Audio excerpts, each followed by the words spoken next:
नमस्कार, स्वागत है आपका हमारे YouTube चैनल जिसका नाम है हम है ना ऑलवेज विथ यू में। जैसा कि स्क्रीन पर आप देख रहे हैं गवर्नर जनरल, भारत का गवर्नर जनरल और गवर्नर जनरल एवं वायसराय, ठीक है।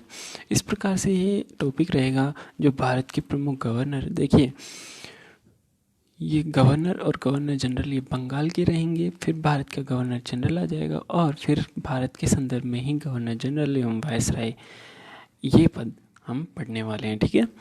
वायसराय और गवर्नर जनरल ये जो चौथा पद है उसको समझ लेते हैं। देखिए, मान लीजिए ये भारत है, इसके हमने दो हिस्से कर दिए, एक हिस्सा ब्रिटिश भारत, एक हिस्सा देशी रियासत, ठीक है।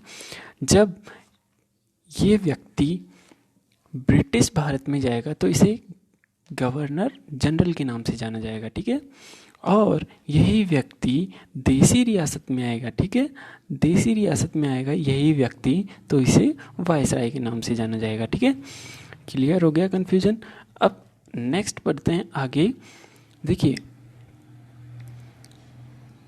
एक तरफ होगा पद, दूसरी तरफ होगा प्रथम नियुक्त व्यक्ति, और ये हम देखेंगे कि किस एक्ट के तहत ये पद बदला गया और क्या नाम रख दिया, ठीक है।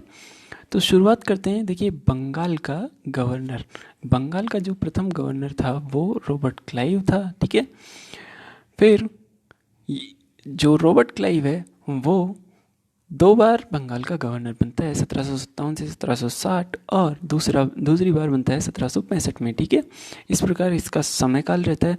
फिर नेक्स्ट देखिए, 1773 में एक रेगुलेटिंग एक्ट आता है, ठीक है। रेगुलेटिंग एक्ट के थ्रू जो बंगाल का गवर्नर जनरल है इस नाम से एक पद सर्जित किया जाता है, और प्रथम जो बंगाल का गवर्नर जनरल बनता है वो है वॉरेन हेस्टिंग्स, ठीक है। 1774 से 1785 इसका समयकाल रहता है, ठीक है। फिर बात करते हैं हम नेक्स्ट भारत का गवर्नर जनरल की।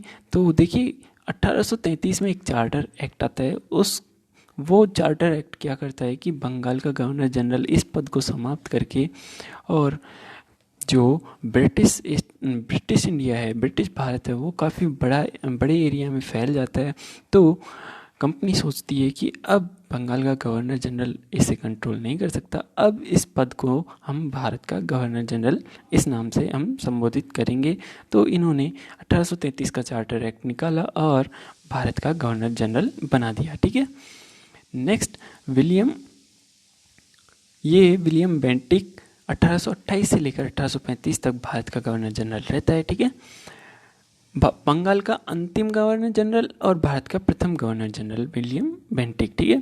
फिर नेक्स्ट बात करते हैं हम, जो भारत का गवर्नर जनरल एवं वायसराय है, इस पद को 1858 के भारत शासन अधिनियम द्वारा, 1857 की क्रांति हुई, ठीक है। इस क्रांति के बाद एक एक्ट आया, भारत शासन अधिनियम 1858। इसके तहत जो भारत का संपूर्ण शासन है वो जो ब्रिटिश क्राउन है, रानी विक्टोरिया, उसके अंडर में कर दिया जाता है, ठीक है।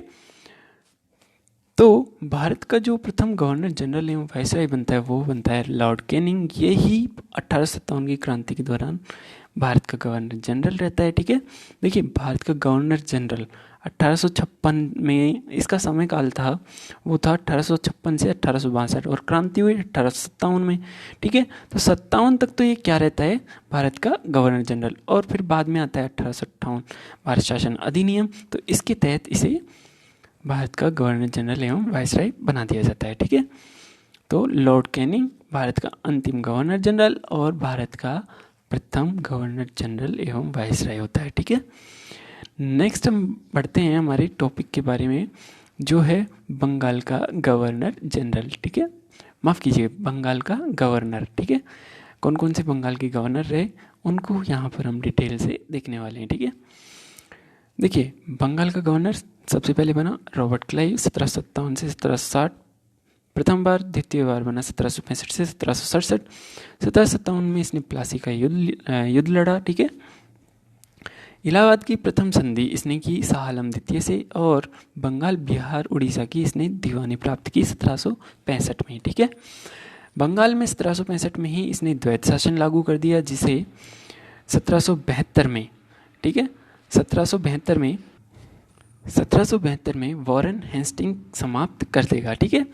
नेक्स्ट पढ़ते हैं, इलाहाबाद की दूसरी संधि इसी के समयकाल के दौरान हुई, इसी ने की शुजाउद्दौला जो कि अवध का नवाब था उससे, ठीक है।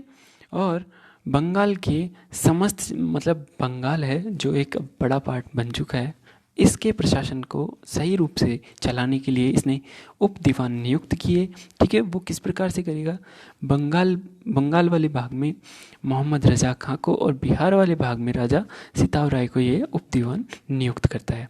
देखिए जैसा कि हमने ऊपर पढ़ा था, 1773 में रेगुलेटिंग एक्ट के तहत बंगाल के गवर्नर जनरल को, माफ़ कीजिएगा, बंगाल के गवर्नर को बंगाल का गवर्नर जनरल बना दिया गया, ठीक है।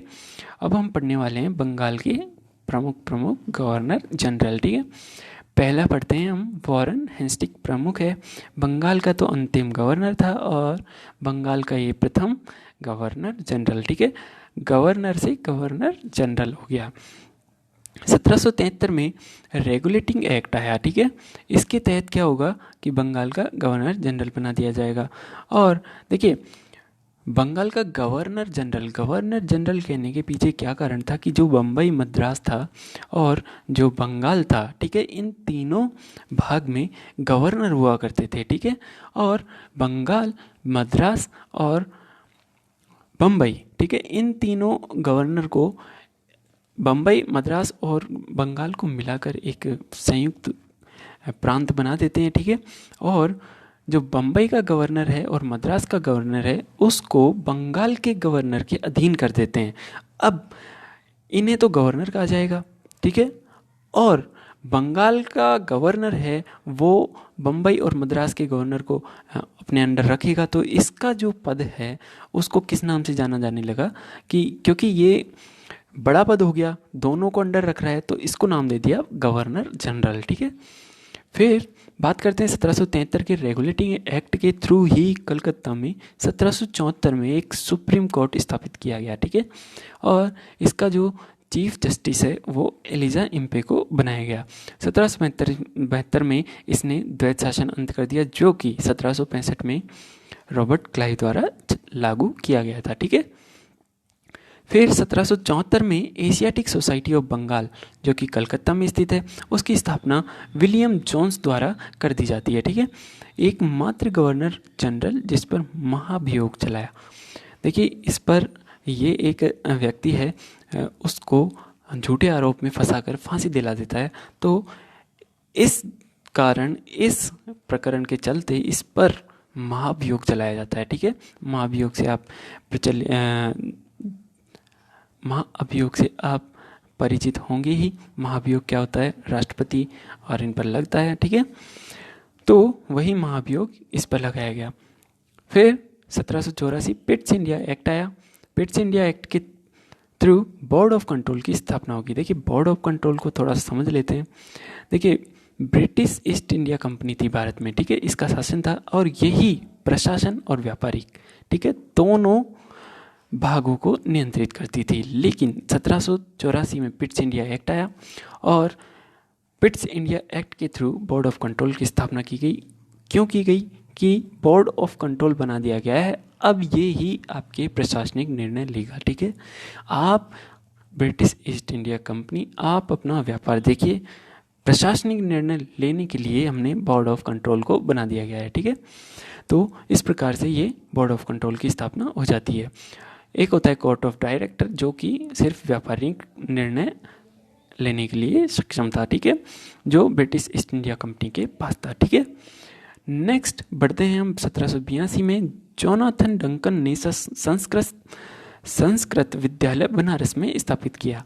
1780 में भारत का पहला समाचार पत्र जिसका नाम था द बंगाल गजट, ये प्रकाशित होता है जेम्स ऑगस्टन हिक्की, ठीक है।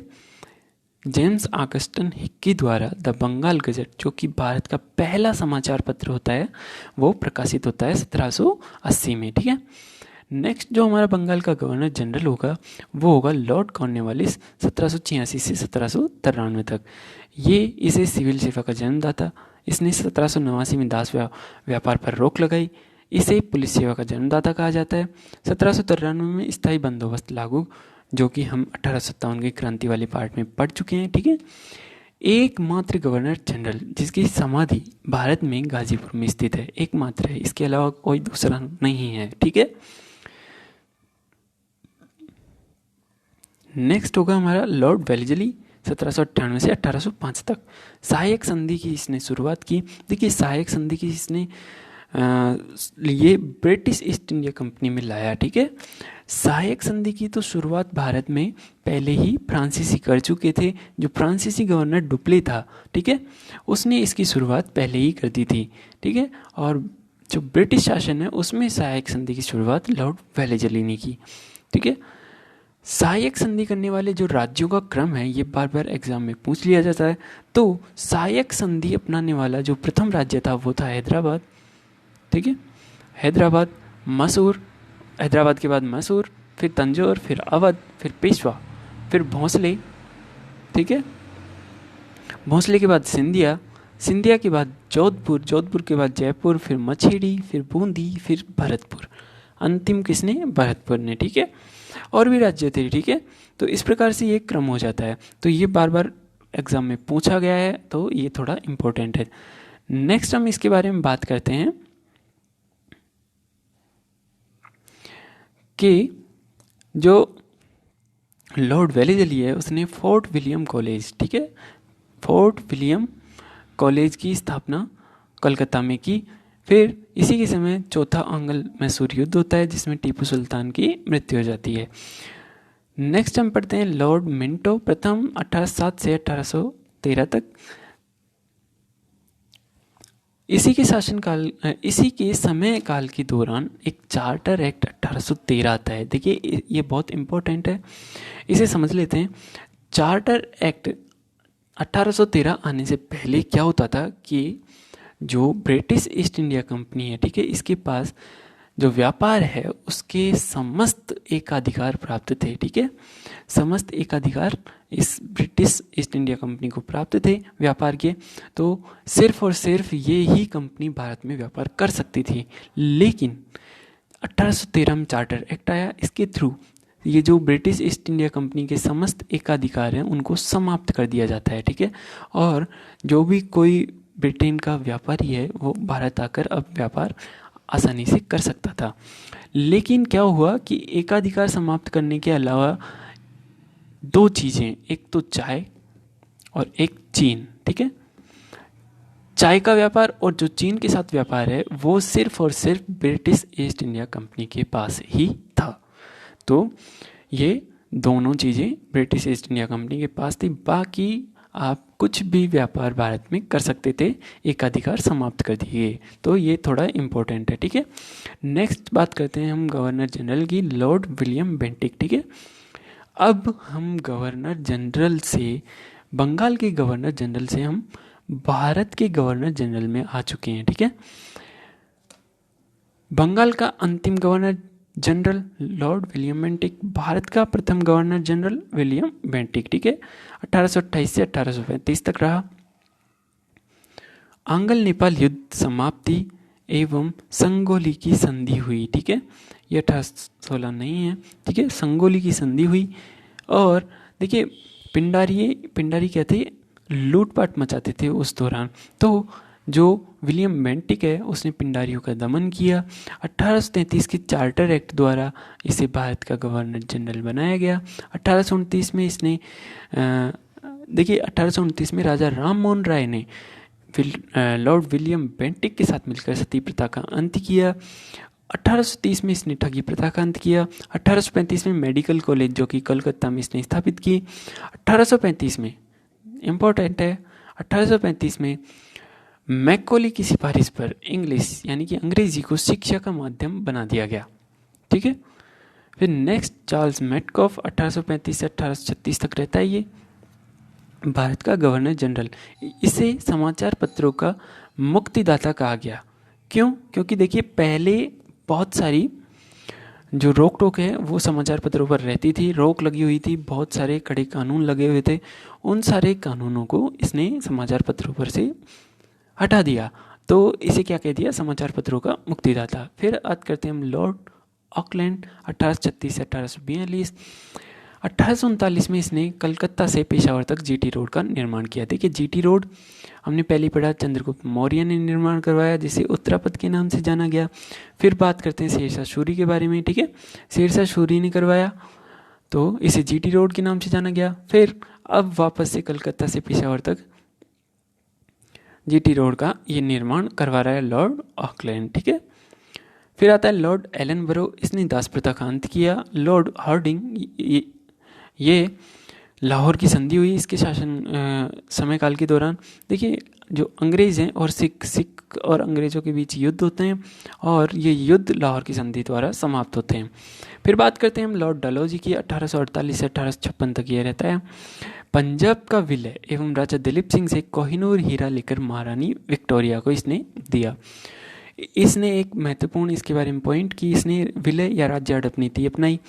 इसके तहत इसने पहले सतारा, फिर जैतपुर, फिर संबलपुर, फिर बगाट, फिर उदयपुर, फिर नागपुर, ठीक है, इस प्रकार से इसने राज्यों को विलय करता गया ब्रिटिश भारत में, ठीक है।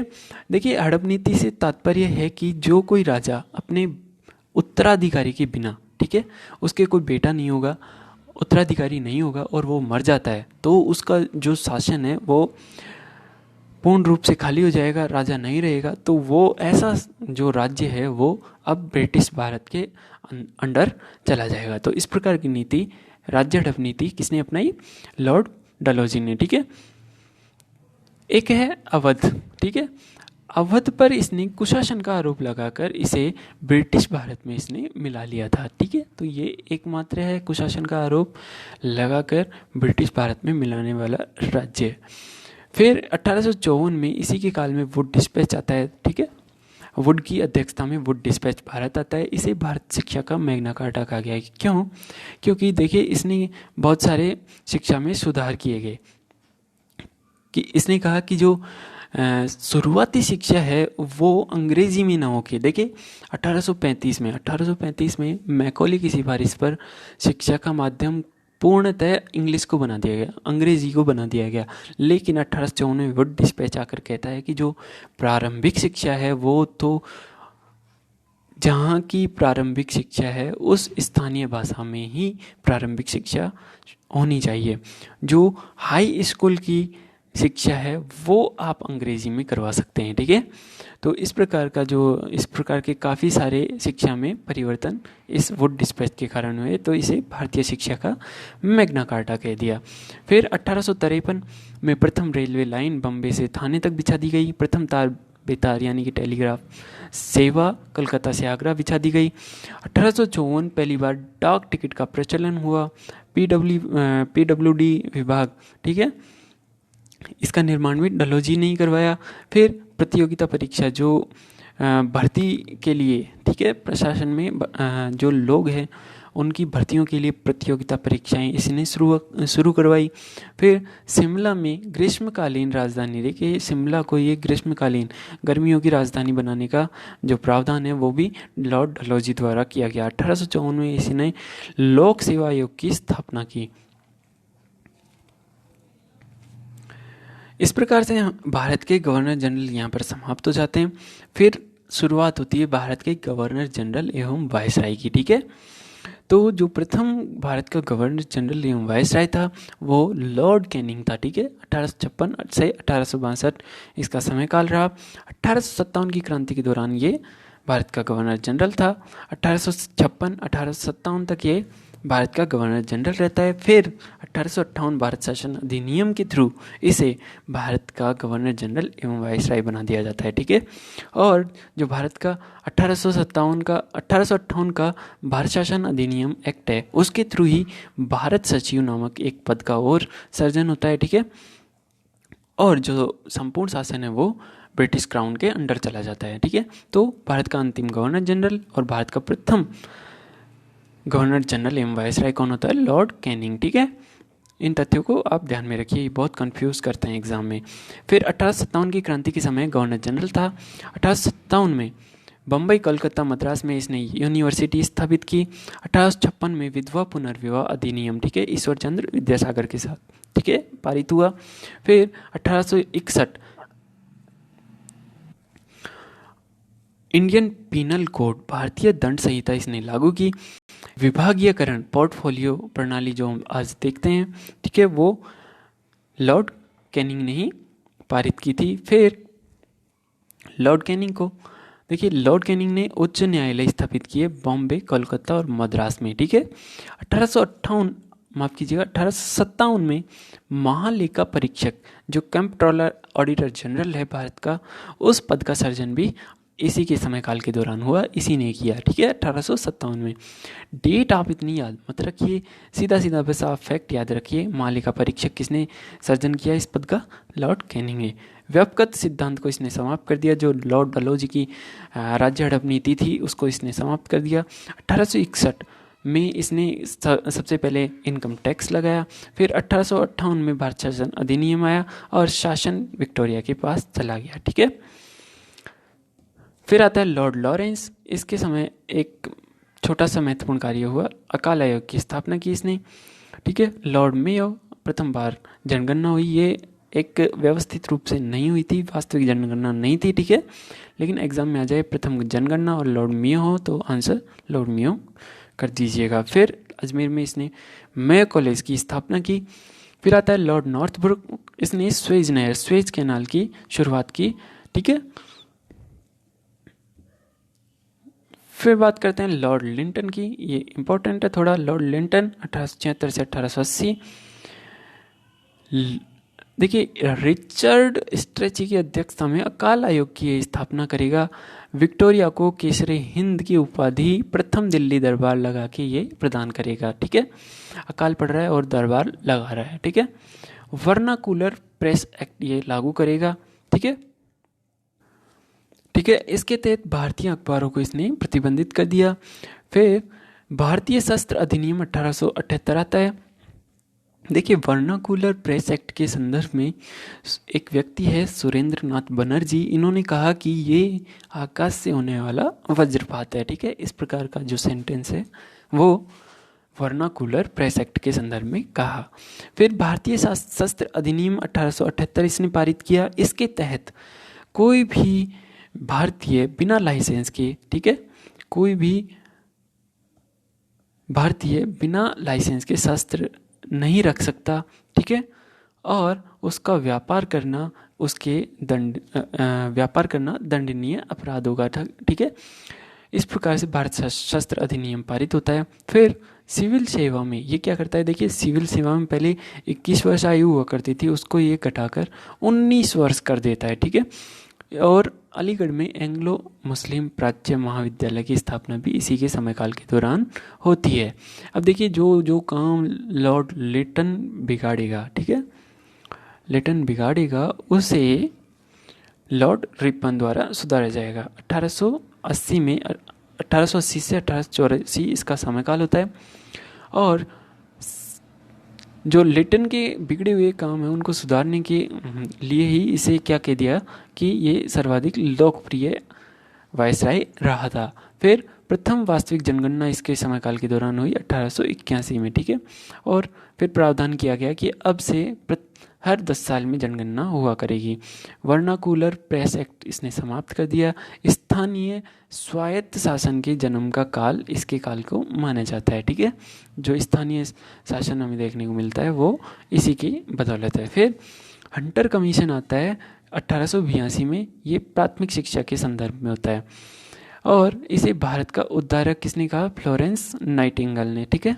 और 1881 में प्रथम कारखाना अधिनियम ये पारित करता है, जिसके तहत 7 वर्ष से कम आयु के बच्चों को कारखाने में काम करवाना कानूनी अपराध होगा, ठीक है। इस प्रकार का ये अधिनियम था।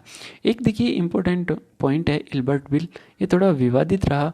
इल्बर्ट बिल क्या था कि इसमें जैसे मुख्य न्यायाधीश है भारत के, उनको किसी भी प्रकार के मामले की सुनवाई का अधिकार प्रदान कर दिया। मतलब यूरोपियों का भी ये सुन सकते हैं और भारतीयों का भी ये जो न्यायाधीश है वो मामला सुन सकते हैं। तो इससे नाराज़ होकर यूरोपियों ने विद्रोह कर दिया। यूरोपियों ने कहा कि आप ऐसा कैसे कर सकते हैं, ये तो मतलब एक तरीके से यूरोपियों को भारतीयों के बराबर लाकर रख दिया था, ऐसा यूरोपियों को लग रहा था। तो ये थोड़ा विवादित रहा और इसी के कारण विवाद होने के कारण जो लॉर्ड रिपन है वो इस्तीफा दे देते हैं। ठीक है, फिर बात करते हैं लॉर्ड डफरिन की। 1884 से 1888 भारतीय राष्ट्रीय कांग्रेस की इनके समयकाल में स्थापना होती है और ये इलाहाबाद में यूनिवर्सिटी स्थापित करते हैं। लॉर्ड लैंसडाउन अगले होते हैं 1888 से 1894।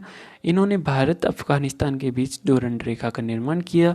लॉर्ड एलिंगन द्वितीय 1894 से 1899। स्वामी विवेकानंद द्वारा 1897 में रामकृष्ण मिशन की शुरुआत इन्हीं के समयकाल के दौरान होती है। ठीक है, नेक्स्ट हम बात करते हैं लॉर्ड कर्जन की। इम्पोर्टेंट है, 1899 से 1905। 1905 बंगाल का विभाजन जाता जाता कर गया कबाड़ा। ठीक है, अंग्रेजी मुद्रा को भारतीय कानूनी मुद्रा इसने घोषित की। रेलवे आयोग बनाया टॉम्स रॉबर्टसन की अध्यक्षता में और विश्वविद्यालय आयोग स्थापित किया टॉम्स रैली की अध्यक्षता में। ये इसे सहकारिता, जो सहकारिता समिति हमें देखने को मिलती है आज, वो इसका जनक था। ठीक है, कौन? Lord Curzon. फिर बात करते हैं हम भारतीय पुरातत्व विभाग की। 1904 में स्थापना होती है। 1905 में पूसा कृषि अनुसंधान संस्था की स्थापना होती है। फिर 1905 में ही बंगाल का विभाजन ये कर देता है। पूर्वी बंगाल, जिसे आज हम बांग्लादेश के नाम से जान देते हैं, और पश्चिमी बंगाल के रूप में। इस प्रकार से ये विभाजन होता है। ये कहता है कि हमने विभाजन प्रशासनिक दृष्टि से, देखिए बंगाल बहुत बड़ा पार्ट है और इसका प्रशासन ऐसे चलाना बहुत मुश्किल हो रहा है, तो हम इसके टुकड़े कर देते हैं, ऐसा इनका अंग्रेज़ों का कहना था। लेकिन इन्होंने क्या किया कि पूर्वी बंगाल में तो मुस्लिमों को ज़्यादा मात्रा में रख दिया और पश्चिमी बंगाल में हिंदुओं को ज़्यादा रख दिया। मतलब इन्होंने इस प्रकार से कूटनीति अपनाई कि जो हिंदू मुस्लिम हैं उनको आपस में बांट दिया। ठीक है, तो ये प्रशासनिक दृष्टि से नहीं था विभाजन, ये सांप्रदायिक दृष्टि से विभाजन किया गया था। ठीक है, फिर 1903 में सीआईडी की स्थापना भी इसी के समयकाल के दौरान होगी, क्राइम इन्वेस्टिगेशन डिपार्टमेंट की। ठीक है, फिर बात करते हैं लॉर्ड मिंटो द्वितीय की। 1905 से 1910 तक रहा। ढाका में मुस्लिम लीग की स्थापना इसी के समयकाल के दौरान होगी। 1906 में आगा खां और उल्ला खां, ठीक है, उल्गू खां द्वारा ये स्थापित होगी। 1907 में सूरत अधिवेशन होगा कांग्रेस का और इसमें कांग्रेस का विभाजन नरम दल और गरम दल में हो जाता है। ठीक है, गरम दल लाल बाल पाल। ठीक है, नेक्स्ट 1909 में मॉर्ले मिंटो सुधार अधिनियम आता है। इसमें प्रत्यक्ष निर्वाचन का प्रावधान होता है और मुस्लिमों के लिए अलग से निर्वाचन मंडल की स्थापना कर दी जाती है। ठीक है, फिर 1908 में प्रेस एक्ट पारित होता है। 1906 में स्वराज का लक्ष्य कांग्रेस द्वारा निर्धारित कर लिया जाता है। अगला आता है लॉर्ड हार्डिंग द्वितीय 1910 से 1916। 1911 में द्वितीय दिल्ली दरबार का आयोजन होता है। जॉर्ज पंचम भारत आता है। जॉर्ज पंचम द्वारा दो प्रमुख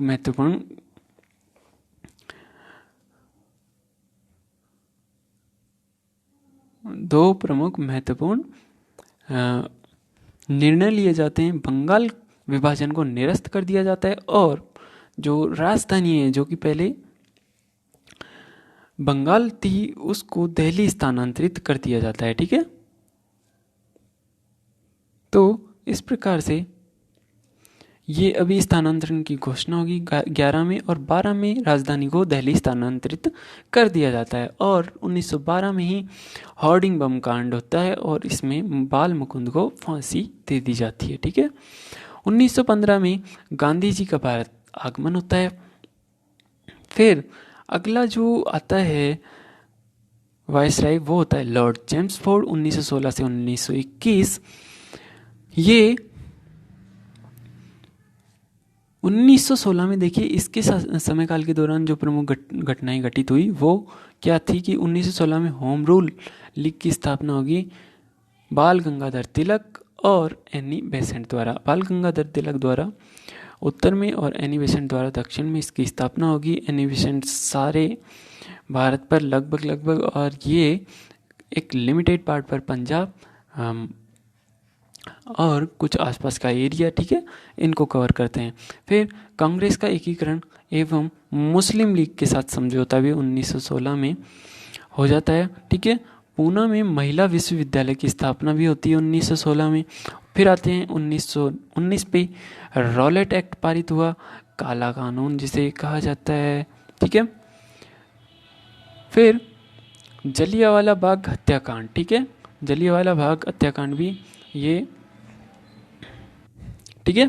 जलियांवाला बाग रॉलेट एक्ट पारित होगा 18 मार्च 1919 को। ये जलियांवाला बाग हत्याकांड होगा 13 अप्रैल 1919 को।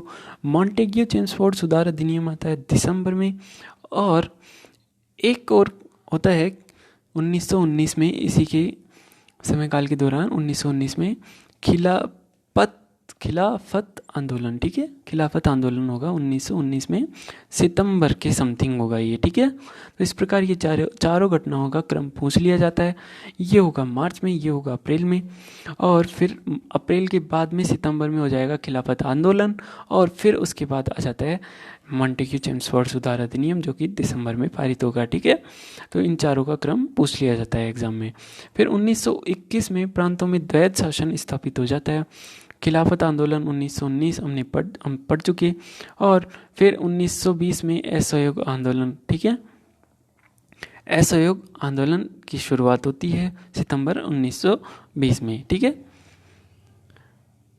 एक थोड़ा सा पॉइंट ध्यान देने वाला, बिहार और उड़ीसा, ठीक है, बिहार और उड़ीसा का गवर्नर एक भारतीय जो कि एसपी सिन्हा थे उनको नियुक्त कर दिया जाता है, ठीक है।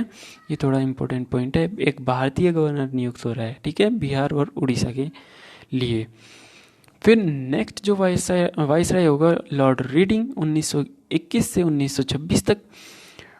इस 1921 में मोपला जो कि केरल के मालाबार तट पर विद्रोह हुआ, ठीक है। मोपला विद्रोह बहुत प्रचलित है, तो ये लॉर्ड रीडिंग के समय हुआ। प्रिंस ऑफ वेल्स की भारत यात्रा भी 1921 में ही हुई लॉर्ड रीडिंग के समय। 1922 में चोरी चौरा कांड हो जाता है, ठीक है। देखिए असहयोग आंदोलन 1920 में शुरू करते हैं गांधी जी, ठीक है, और 1922 में घटना घटित हो जाती है चोरी कांड, ठीक है। और इसी कांड के बाद असहयोग आंदोलन को गांधी जी वापस ले लेते हैं, ठीक है। इलाहाबाद में सिविल सेवा परीक्षा शुरू 1922 में लॉर्ड रीडिंग के समयकाल के दौरान होती है। देखिए अब तक जो सिविल सेवा की एग्ज़ाम है वो लंदन में होती थी। पहले तो भारतीय पढ़ेगा भारत में, जहाँ कोई इतनी अच्छी शिक्षा सुविधाएं, इतनी अच्छी नॉलेज नहीं हुआ करती थी, खुद से पढ़ते थे। फिर पढ़ लिया तो पढ़ लिया, फिर एग्ज़ाम पास करने के लिए लंदन जाएगा, तो बहुत कम ही लंदन पहुंच पाते थे। इसी के लिए काफ़ी सारे विद्रोह भी हुए, आंदोलन भी हुए, और तो 1922 में जाके इलाहाबाद में सिविल सेवा परीक्षा की शुरुआत होती है लॉर्ड रीडिंग के समय, ठीक है। 1923 में स्वराज पार्टी का गठन हो जाता है चित्तरंजन दास एवं मोतीलाल नेहरू द्वारा, ठीक है। विधान परिषदों के जो चुनाव है उनको लड़ने के लिए ये स्वराज पार्टी का गठन होता है। देखिए स्वराज पार्टी, ये चित्तरंजन दास और मोतीलाल नेहरू ये दोनों कांग्रेस का भाग थे, लेकिन ये कांग्रेस से अलग होकर स्वराज पार्टी का गठन करते हैं।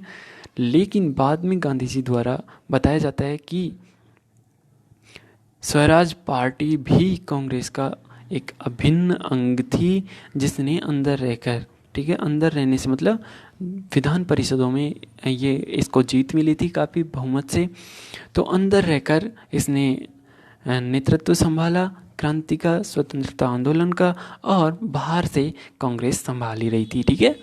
तो स्वराज पार्टी इम्पोर्टेंट है 1923 में चित्तरंजन दास मोतीलाल नेहरू द्वारा। 1925 में काकोरी षड्यंत्र केस होता है, ठीक है, काकोरी षड्यंत्र केस ट्रेन को लूटने का, ठीक है। फिर 1921 में भारतीय कम्युनिस्ट पार्टी का गठन होता है एम एन रॉय की अध्यक्षता में, ठीक है। तो इस प्रकार लॉर्ड रीडिंग समाप्त। फिर बात करते हैं लॉर्ड इरविन की 1926 से 1931। 1927 में साइमन कमीशन की नियुक्ति होती है। 28 में साइमन कमीशन भारत आ जाता है। लखनऊ में 1928 में ही सर्वदलीय सम्मेलन का आयोजन होता है और इस सम्मेलन में नेहरू रिपोर्ट पेश होती है। 1929 में इसके विरोध में जिन्ना द्वारा अपने 14 मांगे प्रस्तुत की जाती है, जिसे जिन्ना के 14 सूत्र इस नाम से जाना जाता है, ठीक है।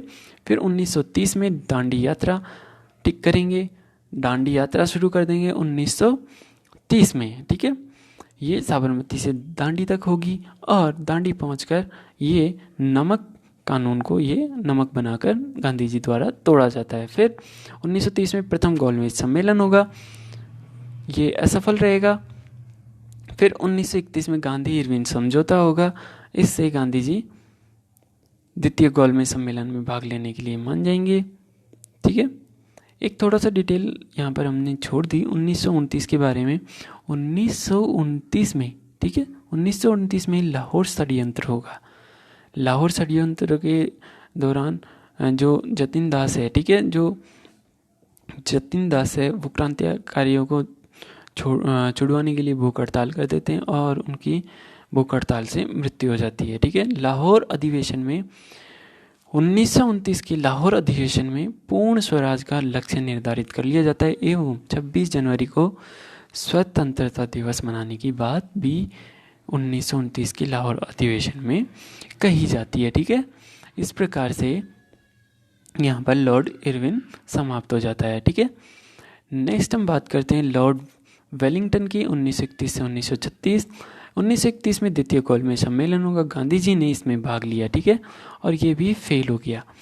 फिर 1932 में सविनय अवज्ञा आंदोलन का पुनः शुरुआत होती है। 1932 में ही रैमजी मैकडोनाल्ड का सांप्रदायिक पंचाट इसकी घोषणा होती है। सांप्रदायिक पंचाट में क्या था कि डॉक्टर भीमराव अंबेडकर, ठीक है, डॉक्टर भीमराव अंबेडकर को लगता था कि ये जो उच्च वर्ग के लोग हैं वो दलितों को ऐसे ही इनका शोषण करते रहेंगे।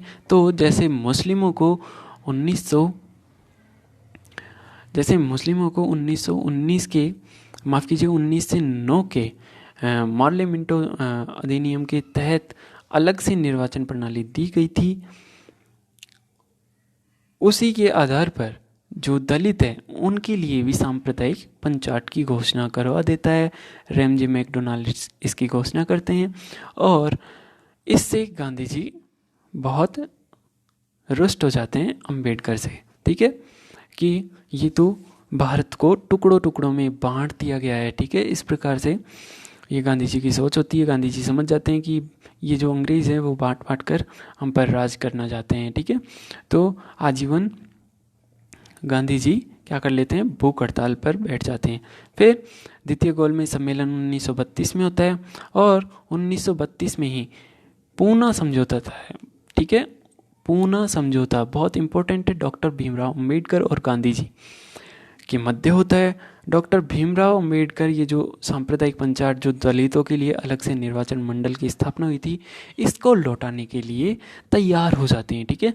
और दलितों के लिए भी, ठीक है, कुछ विशेष आरक्षण की मांग के बाद डॉक्टर भीमराव अंबेडकर इसको वापस लेने के लिए तैयार हो जाते हैं, ठीक है, जिसे पूना समझौता के नाम से जाना जाता है। लॉर्ड लिन लेथको नेक्स्ट हमारे वाइसराय होंगे। 1935 में इनके समयकाल के दौरान भारत शासन अधिनियम पारित होता है। पहला आम चुनाव संपन्न होता है 1935 में। 1939 में द्वितीय वर्ल्ड वार, ठीक है, सेकेंड वर्ल्ड वॉर शुरू होता है और भारतीयों को बिना पूछे ही उसमें झोंक दिया जाता है, ठीक है। कांग्रेस इसका विरोध करती है और नारा देती है, ना कोई भाई ना कोई पाई, ठीक है, इस प्रकार का नारा दिया जाता है। फॉरवर्ड ब्लॉक की स्थापना सुभाष चंद्र बोस द्वारा की जाती है। देखिए 1939 में कांग्रेस का त्रिपुरी संकट, ठीक है, हरिपुरा अधिवेशन में हुआ। त्रिपुरी संकट में क्या हुआ कि सुभाष चंद्र बोस को कांग्रेस अध्यक्ष के रूप में चुन लेती है, लेकिन जो विपक्ष में अध्यक्ष पद के लिए खड़े हुए थे पट्टाभी सीतारमैया, उनकी हार हो जाती है, जो कि गांधी जी के प्रतिनिधि के रूप में खड़े हुए थे। तो गांधी जी ने कहा कि ये पट्टाभी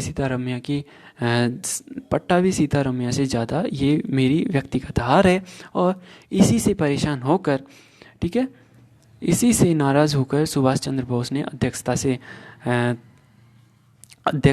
अध्यक्षता का जो पद है वो त्याग देते हैं और फॉरवर्ड ब्लॉक का गठन कर लेते हैं, ठीक है। तो और जो 1939 में कांग्रेस का अध्यक्ष बनता है वो बनता है जवाहरलाल नेहरू, ठीक है। फिर 1937 में आते हैं फैजाबाद ग्राम में प्रथम बार कांग्रेस का अधिवेशन होगा, जो कि एक गांव में होने वाला प्रथम अधिवेशन होगा, ठीक है, फैजाबाद। अध्यक्षता इसकी जवाहरलाल नेहरू करेंगे, ठीक है। 1940 में गांधी जी का व्यक्तिगत सत्याग्रह शुरू होता है, और 1940 में ही अंग्रेजों द्वारा अगस्त प्रस्ताव पारित किया जाता है, अगस्त प्रस्ताव लाया जाता है, ठीक है। और 1940 में ही मुस्लिम लीग द्वारा पाकिस्तान प्रस्ताव पेश किया जाता है, पाकिस्तान की मांग की जाती है। 1942 में क्रिप्स प्रस्ताव आता है, जिसे गांधी जी ने लड़खड़ाते हुए बैंक का पोस्ट डेटेड चेक बताया, ठीक है। फिर 1942 में गांधी जी ने नारा दिया करो या मरो, और भारत छोड़ो आंदोलन इसकी शुरुआत की, और उसका नारा करो या मरो था, ठीक है। 1943 में सिंगापुर में आज़ाद हिंद फौज का गठन नहीं होगा, ठीक है। आज़ाद हिंद फौज की जो कमान है वो बोस अपने हाथों में ले लेंगे, ठीक है।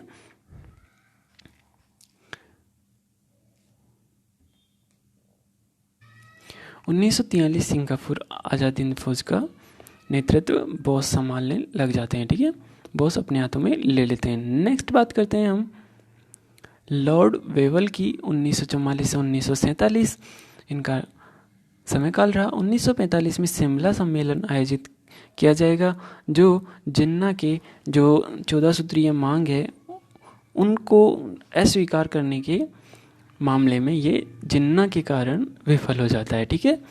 1945 में ब्रिटेन में लेबर सरकार सत्ता में आई, ठीक है। जो लेबर सरकार है सत्ता में आई, और प्रधानमंत्री बनता है क्लीमेंट एटली, ठीक है। क्लीमेंट एटली प्रधानमंत्री बन गया। फिर 1945 में ही आज़ाद हिंद फौज के सैनिकों पर मुकदमा चला, ठीक है। फिर 1946 में बम्बई नौसेना विद्रोह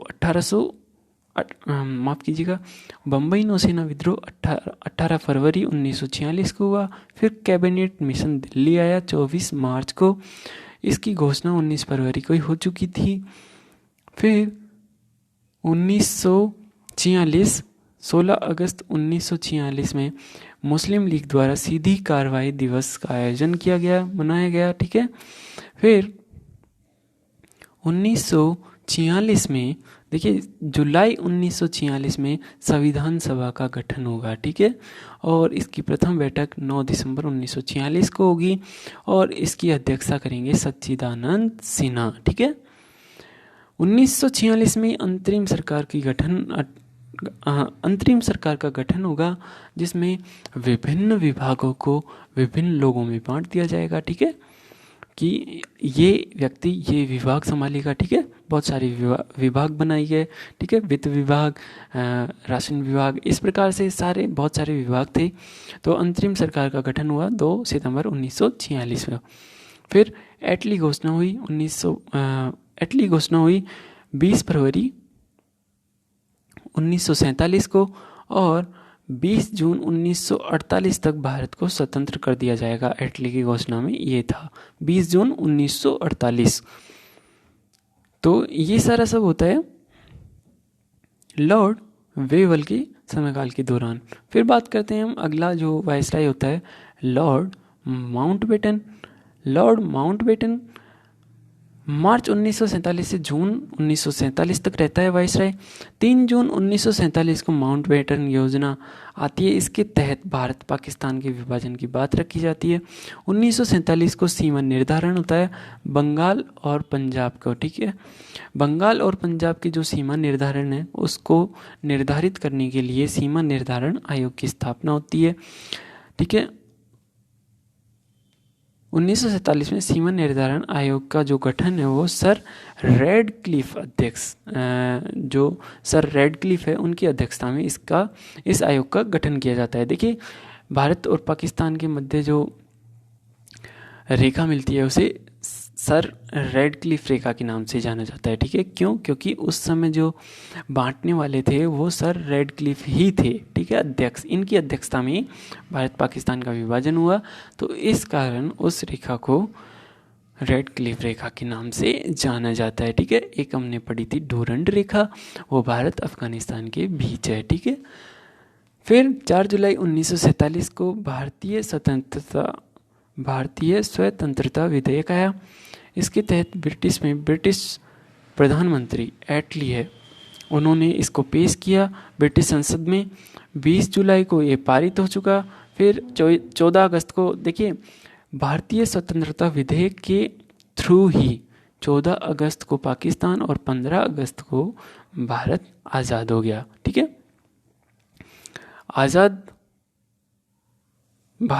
आज़ाद पाकिस्तान का जो राष्ट्रपति बना वो मोहम्मद अली जिन्ना को बनाया गया, और आज़ाद भारत है उनका जो राष्ट्रपति है वो जवाहरलाल नेहरू को बनाया गया है, ठीक है। माफ़ कीजिए, डॉक्टर राजेंद्र प्रसाद, ठीक है। फिर स्वतंत्र भारत का प्रथम गवर्नर इन्हें बनाया गया, किन्हें? लॉर्ड माउंटबेटन को, ठीक है। स्वतंत्र भारत का प्रथम गवर्नर जनरल कौन था? लॉर्ड माउंटबेटन, ठीक है। फिर इनके बाद आता है 1948 से 1950 तक ये रहा कौन? सी राजा गोपालाचारी, ठीक है। भारत के अंतिम गवर्नर जनरल एवं प्रथम व अंतिम भारतीय गवर्नर जनरल भी सी राजगोपालाचारी थे, ठीक है। 26 नवंबर 1949 को संविधान सभा द्वारा संविधान अंगीकृत किया गया और 26 जनवरी 1950 को लागू कर दिया गया, और गवर्नर जनरल का पद समाप्त कर डॉक्टर राजेंद्र प्रसाद को भारत का प्रथम राष्ट्रपति नियुक्त किया गया, ठीक है। प्रथम राष्ट्रपति नियुक्त किया गया। तो इस प्रकार से हमने यहाँ पर जो भी सारे गवर्नर जनरल और जो वायसराय थे वो सारे हम यहाँ पर देख चुके हैं, ठीक है। तो यहाँ पर वीडियो ये समाप्त होता है। देखिए, थोड़ा सा देख लेते हैं जो मोस्ट इम्पोर्टेंट जो वायसराय है, जो गवर्नर है वो कौन कौन से हैं। देखिए, पहला रॉबर्ट क्लाइव को ध्यान से पढ़िएगा, दूसरा वॉरेन हेस्टिंग, तीसरा लॉर्ड कॉर्नवालिस, ठीक है, और वेलेजली भी इम्पोर्टेंट है। फिर नेक्स्ट विलियम बेंटिक इम्पोर्टेंट है। फिर लॉर्ड डालहौजी इम्पोर्टेंट है। फिर लॉर्ड कैनिंग इम्पोर्टेंट है। फिर लॉर्ड लिटन और लॉर्ड रिपन, ये दोनों इम्पोर्टेंट है,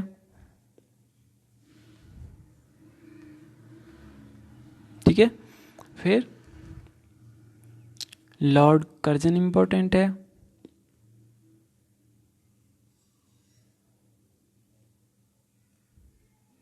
लॉर्ड हार्डिंग, लॉर्ड मिंटो भी इम्पोर्टेंट है, ये भी इम्पोर्टेंट है। लॉर्ड रीडिंग भी इम्पोर्टेंट है। यहाँ से सारे इम्पोर्टेंट ही है, ठीक है। तो शुरुआत में कुछ छोड़ देना आप, बाकी सारे यहाँ पर इम्पोर्टेंट ही इम्पोर्टेंट है, इन्हें आप थोड़ा सा देख लीजिएगा। धन्यवाद वीडियो में बने रहने के लिए।